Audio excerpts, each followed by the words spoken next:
안녕하세요. 오늘은 올리브 나무를 가지고 찾아왔습니다. 저는 올리브 나무를 두 개를 키우고 있는데요. 이 올리브 나무는 토피어리형으로 키우려고 지금 이렇게 만들고 있는 중이고요. 이 올리브 나무는 제가 5,000원 주고 샀습니다. 그리고 이 올리브 나무는 제가 샀을 당시만 해도 한 뼘 정도였거든요. 그런데 2년을 키우고 나니까 지금 약 한 70cm 정도 되게 자랐습니다. 가지도 여러 가지가 나왔고요. 지난 가을에 한번 전정을 해줬습니다. 그런데 봄이 되니까 다시 한번 토피어리용으로 키우기 위해서 다시 한번 전정을 할까 지금 생각하고 있고요. 이 올리브 나무는 시프레시노 종류입니다. 제가 살 때 3만 원 주고 샀고요. 그때 키가 약 한 50cm 정도입니다. 제가 이거를 떼지 않고 이렇게 그냥 붙여놨는데 2년 똑같이 2년 키웠거든요. 근데 이거는 현재 1m 70이나 됐습니다. 와, 제가 제 키로 훌쩍 넘어가지고요. 지금 손을 길게 뻗어야 이렇게 잡을 수 있을 정도로 이렇게 많이 자랐습니다. 이 올리브 나무는 지중해가 원산지죠. 물풀의 나무가고요. 올리브 나무는 250에서 300여 종이 있는데 그 중에 열매가 열리는 종이 있고 열매가 안 열리는 종이 있어요. 열매가 열리는 종은 교목형이라고 하고요. 열매가 안 열리고 관상하는 종은 관목형이라 그래서 되게 크게 자라죠. 우리나라에 지금 들어와 있는 종으로는 아르베키나나 레시노, 피쿠알, 크로네키 이렇게 뭐 대표적인 그리고 요 시프레시노 이렇게 종류가 있는데 거의 자가 수정을 하는 올리브 나무입니다. 자가 수정을 해서 나무 한 그루만 키워도 꽃이 피고 열매를 맺을 수 있죠. 이 시프레시노 이 종류는 4, 5월에 흰색 꽃이 피고요. 열매는 아주 크게 열리는 대가용 그 올리브 나무가 되겠습니다. 이 올리브 열매는 대부분 피클용이나 기름 짜는 데 주로 사용을 하고요. 이 시프레시노가 우리나라에 지금 보급된 지 몇 년 되지 않는데 어떤 부분으로 사랑받냐면 속성수로 빨리빨리 자랍니다. 그래서 이 모양이나 수영을 잡기에 좋고요. 카페나 이런 데에서 예쁘게 실내 장식을 하기에 되게 좋습니다. 이 올리브 나무를 키우실 때 어렵다고 하시는 분들도 계시고 쉽다고 하시는 분들도 계시는데 저희가 키워보니 저는 참 쉬웠습니다. 그런데 꼭 주의해야 될 게 있어요. 이 올리브 나무는 물을 굉장히 잘 먹어요. 근데 어떤 분들은 과습이 염려된다 그래가지고 이거를 물을 적게 주잖아요. 그러면 잎이 말리면서 이렇게 물이 부족한 신호를 보이는데 그 신호가 왔을 때는 이미 늦었을 수도 있어요. 그때는 잎이 말라서 뚝뚝 떨어지고 그러다가 나무가 고사하는 경우가 생기더라고요. 그래서 저는 이렇게 만졌을 때 겉에 흙이 한 1cm 정도 파봤을 때 말랐다. 그러면 그때 물을 줍니다. 그리고 이 올리브 나무는 햇빛을 굉장히 필요로 하지요. 그래서 하루에 6시간에서 8시간은 해를 보는 게 좋고요. 온도는 아주 더운 온도보다는 15도에서 27도, 특히 약간 서늘한 그런 온도에서 더 잘 자라는 것 같았어요. 지난 가을에 다 가지치기를 했는데 그래도 겨울 동안 또 이렇게 자랐습니다. 그래서 지금 3월인데 2월쯤 전정을 해줬으면 좋았을 거를 제가 조금 시기를 놓쳤지만 지금 작은 가지들 뭐 이런 거 골라서 전정을 해주고 있습니다.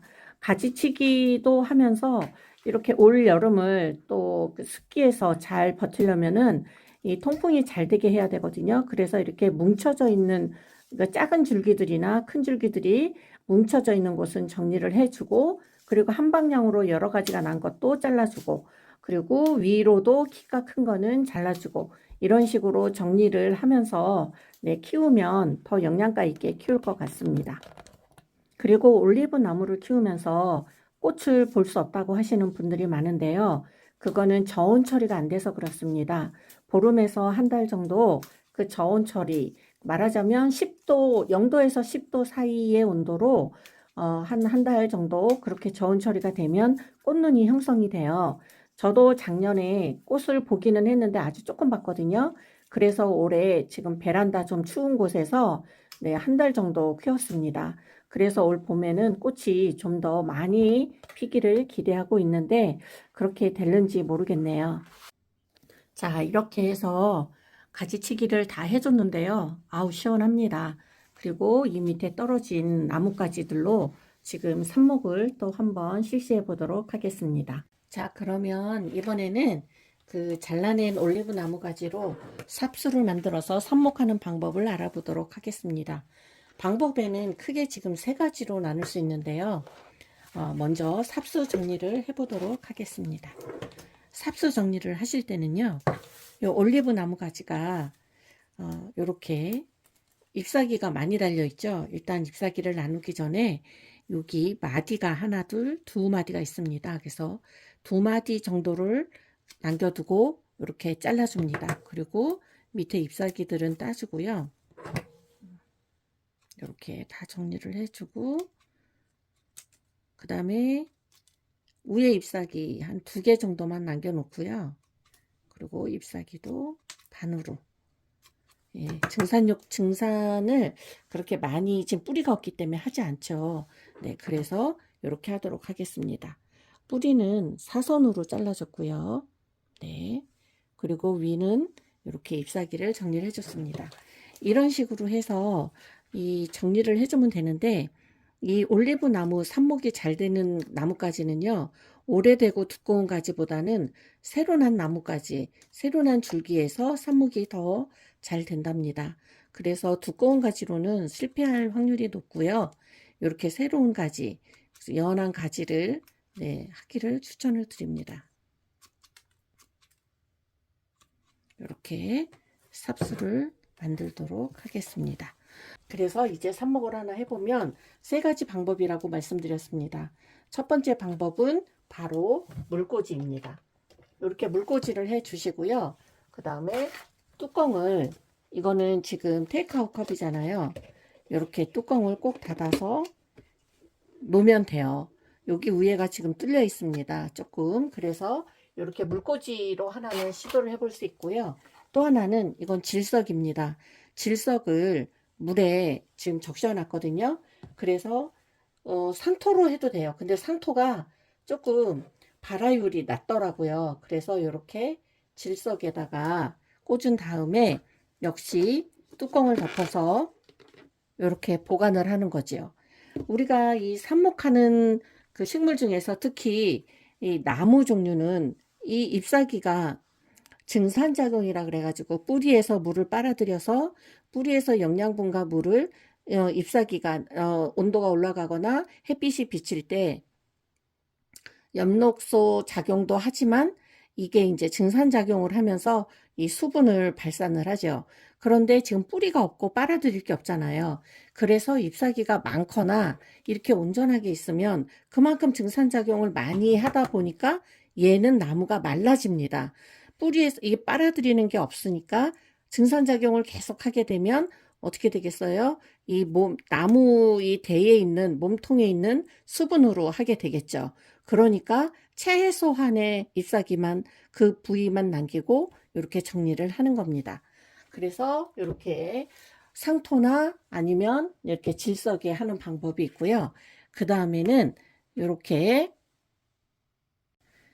필렛에 하는 방법이 있습니다. 이 필렛은 마른 형태로 이런 형태로 지금 판매가 되고 있거든요. 이 안에 영양분 없는 상토가 들어있고요. 이걸 물에 한 30분 정도 담가두면 이렇게 부풀어 오릅니다. 그러면 따로 상토나 뭘 살 필요 없이 삽목하기 좋은 형태로 되어 있고요. 이 겉에가 하얀 종이 재질로 쌓여져 있기 때문에 흙이 흐트러지지 않습니다. 그래서 이렇게 필렛에다가 이렇게 꼽습니다. 꼽은 다음에 이런 그릇 같은 데다가 이렇게 올려놓고 이제 우리가 지금 삽목을 하게 되는 거죠. 이렇게 하면 참 편리한 부분은 뭐냐면요.